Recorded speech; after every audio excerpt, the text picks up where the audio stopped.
السلام علیکم ورحمۃ اللہ وبرکاتہ۔ نحمدہ نصلی ونسلم علی رسولہ الکریم، اما بعد فاعوذ باللہ من الشیطان الرجیم، بسم اللہ الرحمن الرحیم۔ فاما من اعطى واتقى وصدق بالحسنى،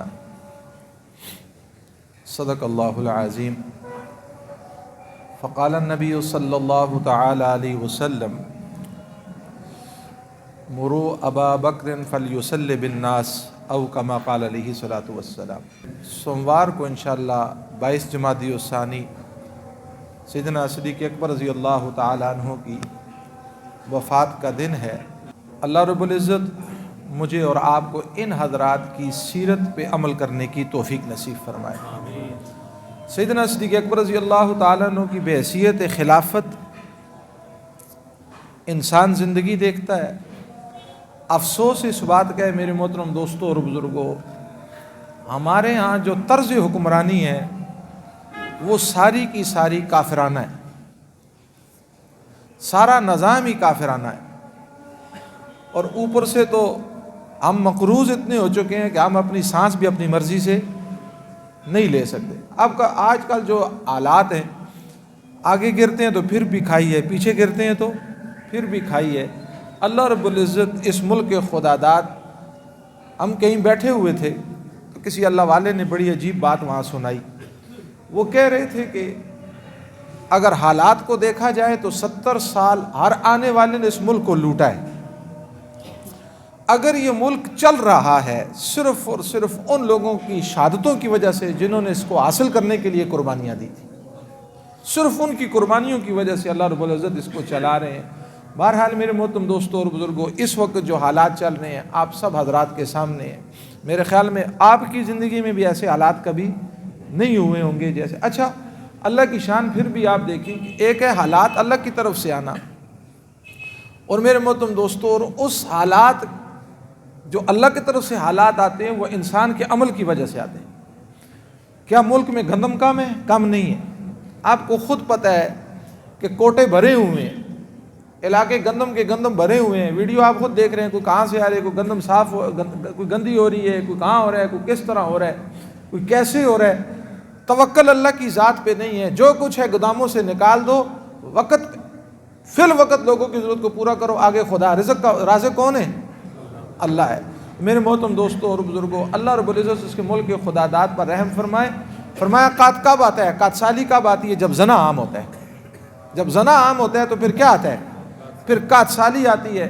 اور ہمارے یہاں زنا صرف یہ نہیں ہے کہ جو عرف عام میں جو مشہور ہے، آنکھوں کا غلط دیکھنا یہ آنکھوں کا زنا ہے، کانوں کا غلط سننا یہ کانوں کا زنا ہے، زبان کا غلط بولنا یہ زبان کا زنا ہے، اور پاؤں کا گناہ کی طرف چل کے جانا یہ پاؤں کا زنا ہے۔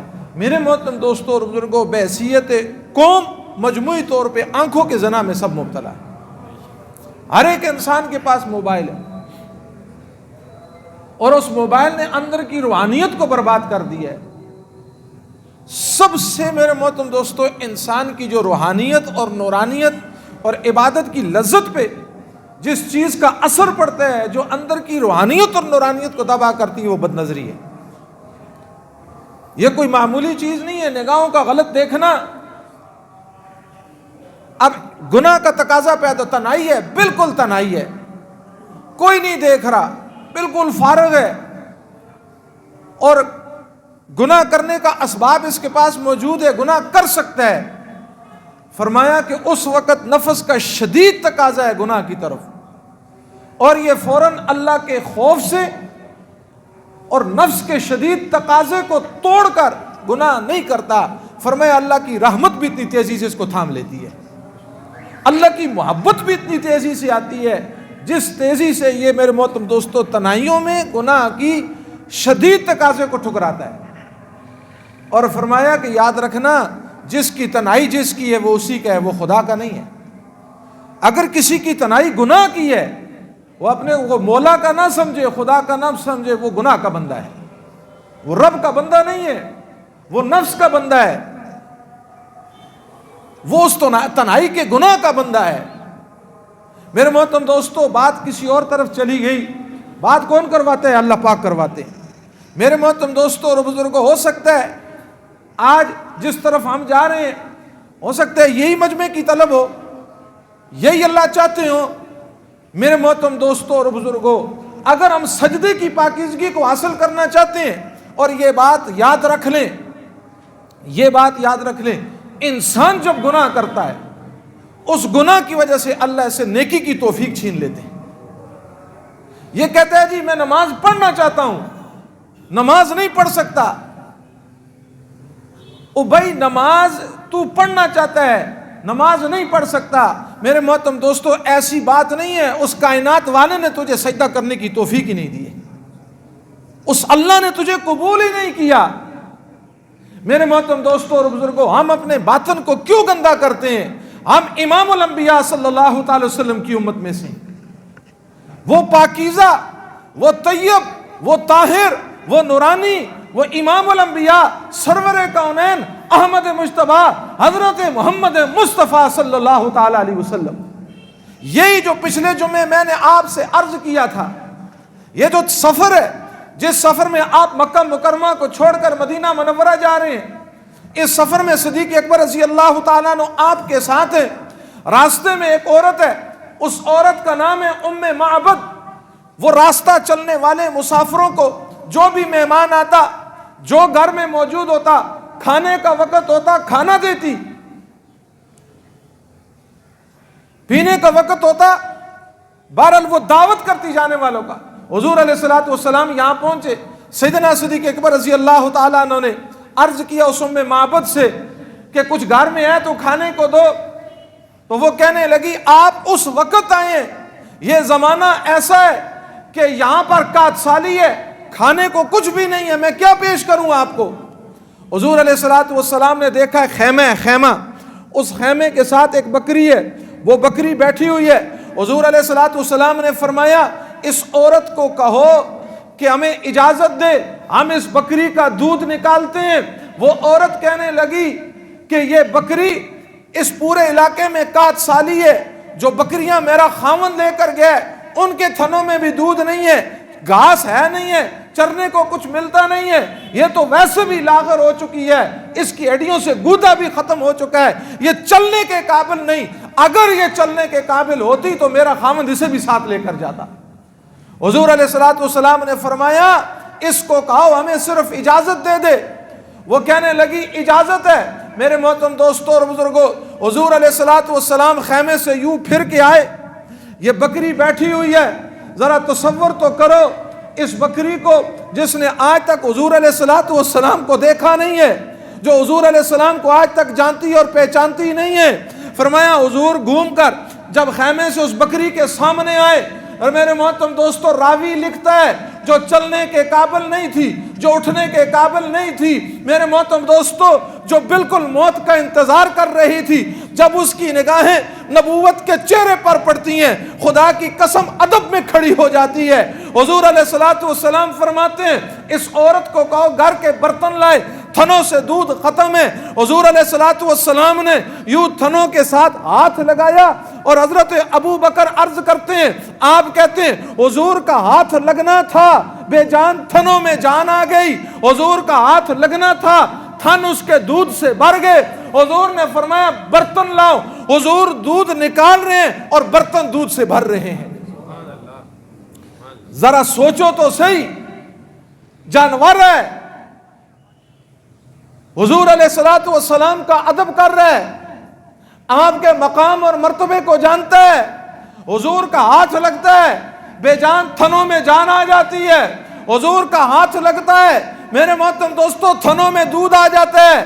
پھر ذرا کبھی تنہائیوں میں بیٹھ کے ہم سوچ لیا کریں، ربا حضور کا ہاتھ لگا، بے جان تھنوں میں دودھ آ گیا، اللہ میرا اور آپ کا لاڈلا، اللہ آمنہ کا لال، آمنہ کا در یتیم، وہ احمد اور محمد صلی اللہ تعالی وسلم تنہائیوں میں جب ہمیں یاد کر کے روتے تھے، اللہ ان آنسوؤں کی کیا قیمت ہوگی؟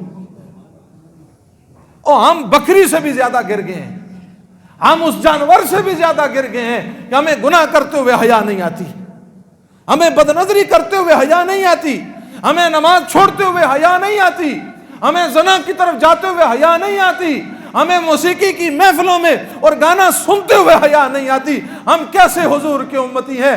کیا حوض کوثر پہ یہ حضور کا امتی حضور سے کس انداز سے ملاقات کرے گا؟ میرے محترم دوستو، یہ جوانی کی صبح، یہ جوانی کے شام، خدا کی قسم اس کی لذت اللہ ہمیں عطا کر دے کہ جوانی میں نگاہوں کی حفاظت کرنا، جوانی میں ذکر کرنا، جوانی میں سجدہ کرنا، جوانی میں تہجد پڑھنا، جوانی میں گناہوں کو چھوڑنا، اس پہ کیا لذت ہے! اللہ اور مجھے اور آپ کو اللہ عطا فرما دے۔ یہ کیا زندگی ہے جو ہم جانوروں کی طرح گزار رہے ہیں؟ ہم آزاد نہیں ہیں، جدھر دل آیا ادھر نگاہ کو اٹھا دیا، جب گناہ کا دل پیدا ہوا تو گناہ کے دروازوں کو کھول دیا۔ میرے محترم دوستوں اور بزرگوں، یاد رکھو اللہ کی ذات بڑی بے نیاز ہے، اللہ کی ذات بڑی بے نیاز ہے۔ حضور کا ہاتھ لگا، تھنوں میں جان آ گئی، تو پھر مجھے بتاؤ نا، جس نوجوان کی زندگی میں حضور کی سنت آئے گی وہ جوانی کتنی قیمتی ہوگی، وہ بدن اللہ کو کتنا محبوب ہوگا، وہ وجود اللہ کو کتنا محبوب ہوگا جس وجود کے اندر حضور علیہ الصلوۃ والسلام کی سنت آ گئی۔ سنتوں کے خلاف زندگی گزارنا ایک ہے، سنت کے خلاف زندگی گزارنا، اور افسوس اس بات کا میرے محترم دوستو، ہمیں احساس بھی نہیں ہے، ہمارے دل کے کسی کونے میں یہ احساس بھی سرد ہو چکا، ٹھنڈا ہو چکا، ختم ہو چکا، اللہ میں اپنے تیری رب چاہی زندگی گزارنا چاہتا ہوں اور اپنے نبی کی سنت کے مطابق زندگی گزارنا چاہتا ہوں۔ میرے محترم دوستو، انسان تہجد نہ پڑھے، فرض نہیں ہے تہجد، نہیں پڑھتا، چلو ٹھیک ہے، رات کو عشاء کی نماز جماعت سے پڑھی اور پھر فجر کی نماز جماعت سے پڑھی، ساری رات سویا رہا، زیادہ نفلیں نہیں پڑھتا، نفلی روزے نہیں رکھتا، میرے محترم دوستو، لیکن اپنے آپ کو گناہوں سے بچاتا ہے۔ فرمایا اس دور کا سب سے بڑا ولی یہ ہے، رات کو تہجد بھی پڑھے جا رہے ہیں، روزہ بھی پیر اور جمعرات کا رکھ رہا ہے، نفل بھی پڑھ رہا ہے، لیکن میرے محترم دوستو آنکھوں کا بھی زنا کر رہا ہے۔ یہ تو یوں ہے جس طرح ایک کمرہ ہے، ایک کمرے میں 4 اے سی لگاؤ، ایک اے سی اس دیوار پہ، ایک اس دیوار پہ، ایک اس دیوار پہ، 4 اے سی لگے ہوئے ہیں اور سارے کھڑکی دروازے کھلے ہوئے، یہ کمرہ ٹھنڈا ہوگا؟ یہ تو کمرہ تب ٹھنڈا ہوگا جب اس کے کھڑکی دروازے بند کریں گے، پھر ایک اے سی بھی کافی ہے، ایک اے سی سے بھی ٹھنڈک ہو جائے گی۔ ہم تہجد بھی پڑھ رہے ہیں، روزے بھی رکھ رہے ہیں، عبادت بھی کر رہے ہیں، لیکن میرے محترم دوستو آنکھوں کو بدنگاہی سے نہیں بند کیا جا رہا، کانوں سے غلیظ گانوں کو سننا نہیں چھوڑے جا رہے، دل غلط خیالات کو نہیں چھوڑ رہا۔ یہ ایسا ہے میرے محترم دوستو، جتنی عبادت کرتے رہیں یہ کھلا ہوا کمرہ ہے، یہ کبھی ٹھنڈا نہیں ہوگا، اس کو رب کی معرفت کبھی حاصل نہیں ہوگی۔ گناہوں کو چھوڑ دیا، گناہوں کو چھوڑ دیا، اب 2 رکعت بھی اس کو اللہ کا تعلق نصیب کر دے گی، اب تھوڑی سی ریاضت بھی اس کو اللہ کا تعلق نصیب کر دے گی۔ مولانا یعقوب نانوتوی رحمت اللہ علیہ، آپ دارالعلوم دیوبند کے اندر درس حدیث دیا کرتے تھے، آپ حدیث پڑھا رہے ہیں، ایک طالب علم لیٹ آیا اور یوں داخل ہوتا ہے، حضرت نانوتوی یعقوب نانوتوی رحمت اللہ علیہ پڑھتے پڑھتے آپ فوراً کہتے ہیں آہا کیسی جنت کی خوشبو آ رہی ہے۔ یہ جو طالب علم بعد میں آ کر بیٹھا، میرے محترم دوستوں اور بزرگوں،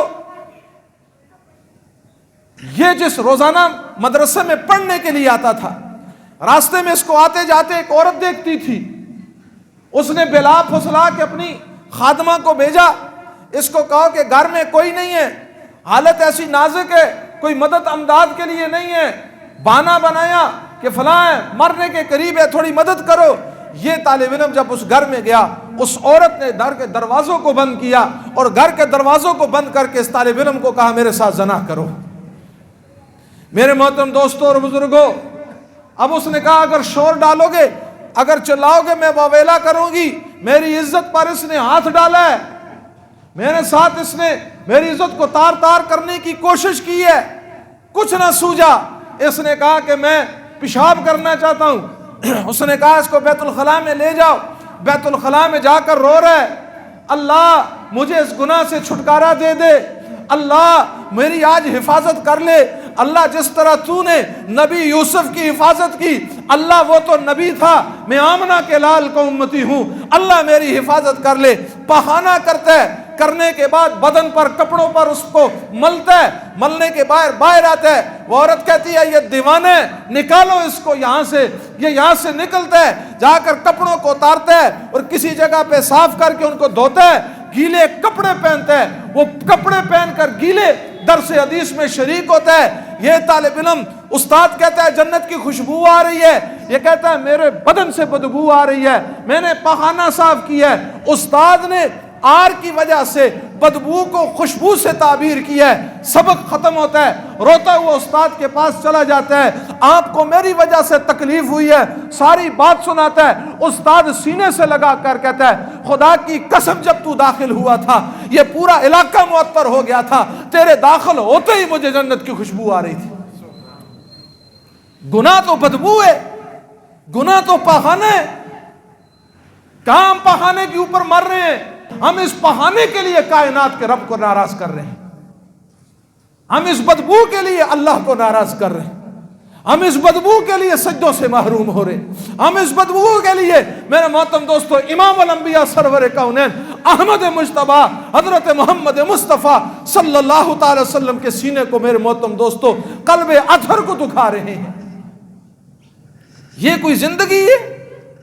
گناہ والی بھی کوئی بات نہیں، گناہ ہو گیا کوئی بات نہیں، اللہ نے توبہ کا دروازہ رکھا ہوا ہے۔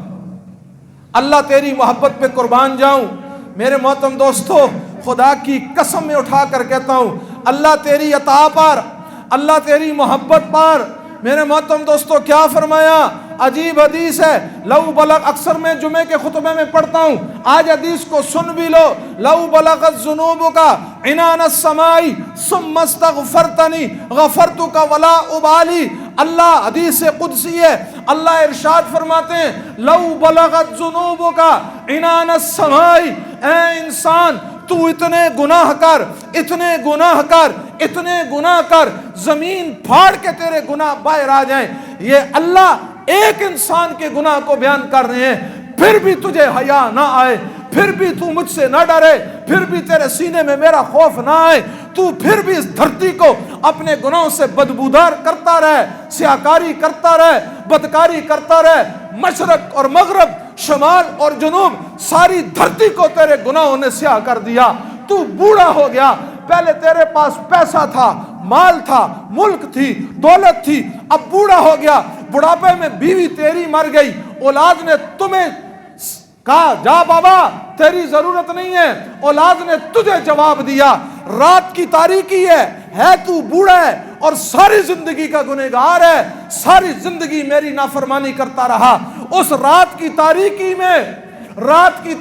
میں تو اس حالت میں تھا، نہ اٹھنے کے قابل نہ چلنے کے قابل، تو نے ایک بیٹے کو پکارا اس نے بھی نہ سنی، دوسرے بیٹے کو پکارا اس نے بھی نہ سنی، تو نے لوگوں کو پکارا انہوں نے بھی نہ سنا، جن دوستوں کے لیے تو محفل سجایا کرتا تھا، جن پر مال کو لٹایا کرتا تھا، جن کے لیے تو مجھے ناراض کرتا تھا، جن کے لیے تو کائنات کے رب کو چھوڑتا تھا، سب نے تجھے تنہا چھوڑ دیا۔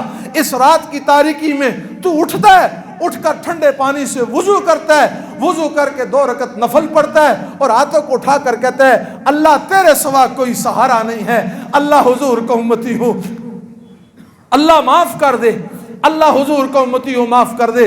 اللہ کہتے ہیں 90 سال تیری عمر ہو گئی، میں تو 90 سال سے انتظار میں تھا، کب مجھے منائے گا اور میں تجھے معاف کر دوں گا؟ مجھے بتاؤ نا، ایسی عطا والا اگر رب ہو اسے ناراض کرنا ہمیں شیوا دیتا ہے؟ جو اتنا جلدی راضی ہو جائے۔ اور ایک اور بات ذرا توجہ سے سننا، کچھ نوجوان آپس میں بات کر رہے تھے اللہ کی نظر کس پر ہوتی ہے، اللہ کی نگاہ کس پر ہوتی ہے۔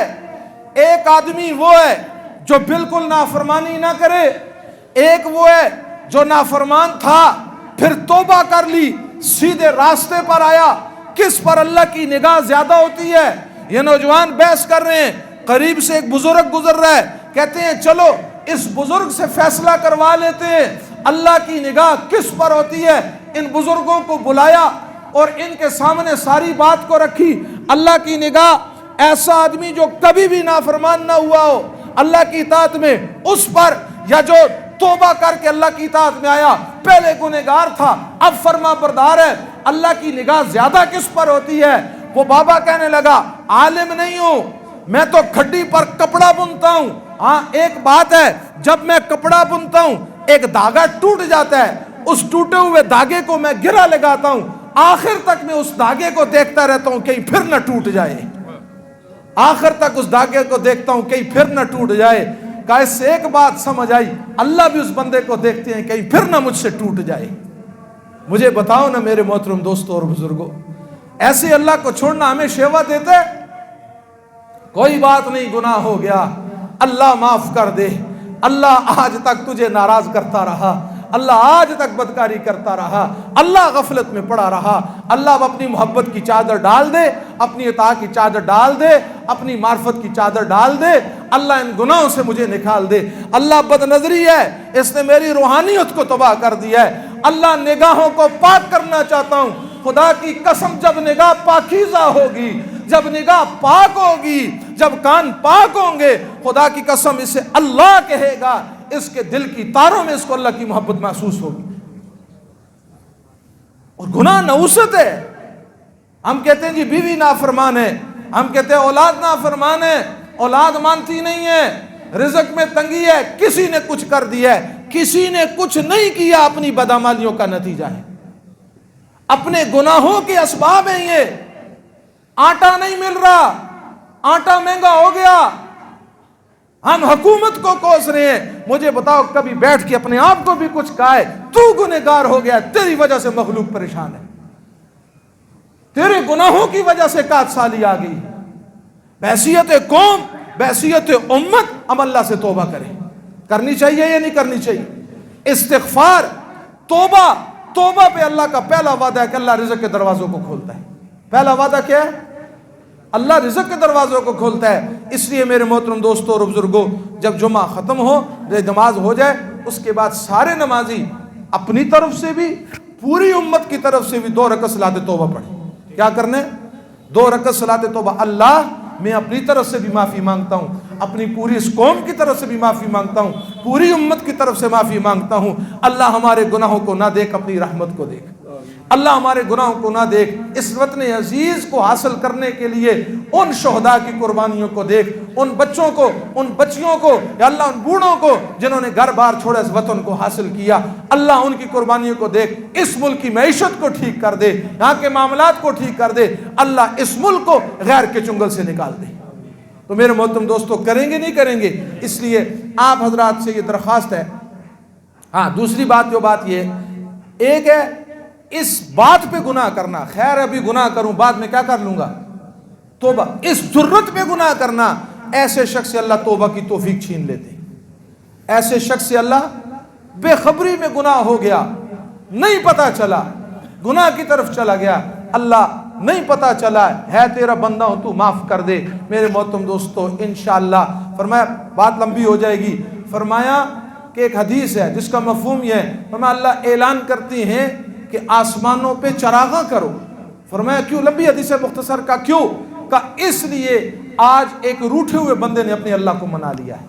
ہم یہاں مناتے ہیں، وہ وہاں خوشیاں منائی جاتی ہیں۔ میرے محترم دوستو دعا کریں اللہ پاک میری اور آپ کی جوانی کو، میرے اور آپ کے بڑھاپے کو، میرے اور آپ کی زندگی کو صاف ستھری، پاکیزہ، طیب اور طاہر زندگی مجھے اور آپ کو عطا فرمائے۔ اللہ گناہوں سے ہماری حفاظت فرما، اللہ گناہوں کی دلدل سے ہمیں نکال دے۔ اللہ اس بد نظری نے ہمارے معاشرے کو بالکل برباد کر دیا ہے، اللہ اس بد نظری کے گناہ نے بالکل ہمیں تار تار کر دیا ہے۔ اللہ جمعے کا دن ہے، اللہ تو ہمیں اس پر استقامت نصیب فرما، آمین برحمتک یا ارحم۔